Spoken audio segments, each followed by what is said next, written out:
What is up, MMA fans? You're watching Trent Picks MMA, and these are going to be my picks for UFC Fight Night, Sandhagen versus Figueiredo. Alright, we'll start at the end of the card and work our way back. Start with the big fights. First fight is Corey Sandhagen versus Davison Figueiredo. Both high-level fighters. Corey Sandhagen's a really good striker and has a high fight IQ, but the times that he struggles tends to be against high-level grapplers. He lost to TJ Dillashaw, Petr Yan, Umar Nurmagomedov. He was subbed by Aljamain Sterling in round one. Figgy on the other side, super well-rounded, and not only does he have impressive takedown and submission capabilities, but he also has really good stand-up and big power. Figgy being about a plus 400 underdog makes no sense to me. I could see Sandhagen being the favorite. He is going to be the bigger fighter, but Figgy is a dog, and I expect this fight to be very competitive from start to finish. My pick is Figueiredo by submission, but my best bet here is going to be Figueiredo moneyline at plus 390. Very surprising that the odds are not closer to a pick'em. I know that Davison Figueiredo is coming up from the weight class below, but he's been looking good. So Sandhagen is bigger and has some dangerous striking, but I think Figueiredo is going to be the one to get the win here. The Ritter versus Bo Nickel. RDR still relatively new to the UFC, only 2 fights in the UFC, but he has had a lot of MMA fights, a lot more than Bo Nickel. He's only ever lost to one guy. Granted, that guy did beat him twice, but I think that's better than losing to 2 different guys. So RDR's got good jiu-jitsu. His striking, pretty awkward, but at times it can be effective. He looked like he had a really tough weight cut, judging by him at the weigh-ins. Like, face sucked in, looked like he had no energy, so that's not a good sign on this side of RDR. Bo Nickel's only had 7 MMA fights, though, and his last 2 were really big tests to see how he'd stack up against the more talented competition in the weight class, but he didn't impress in those 2 fights. It was against Cody Brundage and Paul Craig. He spammed the overhand punches against Paul Craig for basically the whole fight and got rocked right away against Cody Brundage, who should have been a layup fight. So my pick here is going to be RDR by submission. Best bet on that is RDR moneyline at plus 295, but this is not a high confidence pick because of how rough he looked in the weight cut. So I do expect RDR to get the win here. I could imagine, though, Bo Nickel potentially knocking him out because dehydration, definitely not a good thing when you're striking with somebody. Next fight, Santiago Ponzinibbio versus Daniel Rodriguez. Ponzinibbio's got good striking. He's been in the UFC since 2013, but he's very hittable, and oftentimes he doesn't really react well to getting hit, and so that's not a good sign. D-Rod, been in the UFC since 2020 and is also very hittable. He mostly utilizes his boxing, and seems pretty durable. I mean, he got knocked out by Ian Gary, but that seemed to be a one-off thing. My pick here is Ponzinibbio to win by decision. Best bet would be Ponzinibbio moneyline at minus 138, but I will say this is a low confidence pick, considering that both fighters are kind of inconsistent. You never know what you're going to get. It could be a great performance, or it could be the exact opposite. So I'm going with Ponzinibbio on that one. Next fight, Montel Jackson versus Daniel Marcos.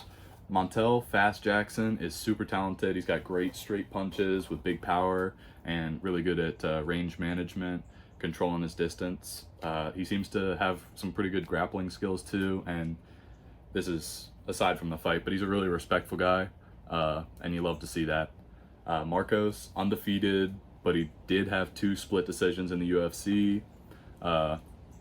Both these guys are talented, but I'm expecting Jackson to give Marcos trouble using his really good distance management and likely having a massive speed advantage, especially compared to anyone that Marcos has fought. So my pick here is Montel Jackson to win by knockout, but I could see it being a competitive 3 rounds that end up going to the scorecards.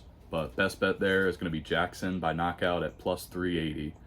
And this is about middle confidence. Marcos does have good striking too, but I do expect it to be a win for Montel Jackson. Next fight on the card, Cameron Smotherman versus Serhii Saidi. Smotherman dominantly beat Jake Hadley in his UFC debut. Even he got He got eye poked real bad and still managed to recover and win all 3 rounds. He's good at mixing up shots to both the body and the head instead of just head hunting the whole time. Saidi most recently was gifted a split decision over Garrett Armfield, but I did not see how he won that fight. Judges, you know how it goes. He showed weakness to good boxing against Garrett Armfield, which Smotherman has good boxing. So my pick here is Smotherman by knockout, but I could see him ended up winning a dominant decision. Best bet here is going to be Smotherman moneyline at plus 124. This is a higher confidence pick. Both fighters are still green in the UFC, but I expect Smotherman to have what it takes to get the win here. Next fight on the card, Jeremy Stephens versus Mason Jones. Jeremy Stephens, classic fighter, hardest hitting 145er at one point. Conor McGregor would disagree. Stephens has got big power, but he lost 5 fights in a row in the UFC before he was cut in 2021. He stayed busy in the meantime with both bare knuckle boxing, and before that he fought in the PFL a few times, losing twice and winning a split decision. But if he was losing in the PFL, I am not seeing how he's going to get any wins in the UFC. I'm sure there's some guys that he might be able to beat, but Mason Jones, I think, will be able to get the win here. Mason Jones has had 4 fights in the UFC between 2021 and 2022, including a win over Onama, and then 2 losses, one to Ludovic Klein and one to Mike Davis. My pick here to win is Jones by decision, and the best bet on that is going to be Jones by decision at plus 165. Low confidence on this one because Stephens does have big power and could put Jones to sleep. Next fight on the card is Yana Santos versus Miesha Cupcake Tate. Both of these ladies have been competing in MMA for a long time and have faced legends. Miesha Tate much more so than Santos. Miesha Tate lost by armbar to Ronda Rousey in Strikeforce, and then got a rematch in the UFC, lost by armbar to Rousey again. Miesha Tate beat Holly Holm with a rear naked choke, and then the fight immediately after that, she lost to Amanda Nunes via rear naked choke. Santos was welcomed into the UFC by Chris Cyborg in 2018 with a early round 1 knockout. Chris Cyborg, she's built different. What can I say? I could see this fight going either way, but my pick here is Santos to get the win by knockout. She proved that she still has power in her last fight against Chelsea Chandler. Best bet here is going to be Santos money line at plus 110, but it's a low confidence pick. Could go either way. Next fight is Azamat Bakoev versus Ryan Loder. Both of these fighters have only had 1 fight in the UFC so far. Loder beat Robert Valentine with ground and pound elbows and a crucifix in the Ultimate Fighter finale. Bakoev beat Zach Reese in his UFC debut, also using ground and pound. And that was a weird knockout because Bakoev gets the ground and pound TKO, and the ref, in an attempt to stop him from landing any more unnecessary strikes, dives on top of Zach Reese, and in doing so, bounces the back of Zach Reese's head off the mat. So that was a rough one, and put him out cold, like he was out. Ryan Loder is a talented wrestler, and he does have nice ground and pound, but he does rely heavily on getting the takedowns. I expect Bakoev to be willing to grapple here, and that he'll end up regretting it. My pick is Loder by submission. His record may say he doesn't have any submissions, but it doesn't include the fights on The Ultimate Fighter, one of which he got an arm triangle in. Also, Bakoev lost via submission in 2021 to a scarf hold. I could see him winning in basically any way, though, considering his ground and pound skills and his ability to win rounds. Could be worth a sprinkle on Loder by sub at plus 1400. That's incredibly wide. My best bet here is going to be Loder moneyline, currently sitting at plus 265. About moderate confidence due to a lack of high level experience on both sides. Next fight on the card, Marina Rodriguez versus Jillian the Savage Robertson. Currently these two ladies' careers are in opposite trajectory, all the momentum being on the side of Robertson. Rodriguez has lost 4 out of 5 of her last fights, the one win being against the karate hottie Michelle Waterson, after Waterson's career had already been heading downhill. Meanwhile, Robertson has won 4 out of 5 of her last fights, so the exact opposite. Robertson's an all-around fighter, tends to dominate with her grappling. She's capable of mixing together nice ground and pound with submission attempts, keeping her opponent guessing. Rodriguez had some very impressive wins in 2021 and won over Zhao Nan Yan in 2022, but since then she seems to have lost her inner dog, hasn't been winning. My pick here is Robertson to win by decision, but I could see her wearing her down with dominant grappling and winning inside the distance. Best bet is going to be Robertson money line, very wide odds at minus 238. I would say it's either parlay or no bet at all because of how wide it is, and her paths to victory are too varied to where you couldn't really bet a method of victory and be confident in it.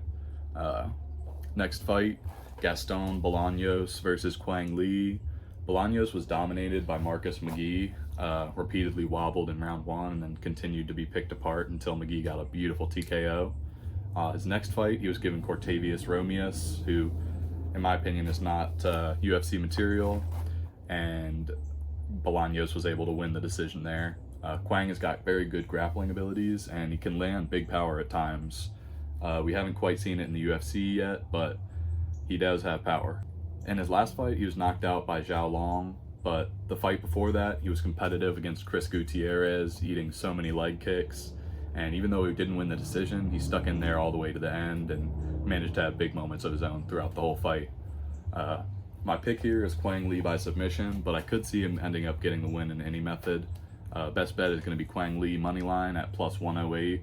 Moderate confidence on this one. All right, next fight is Don'Tale Mayes versus Thomas Peterson, or as Bruce Buffer says, Thomas Jefferson.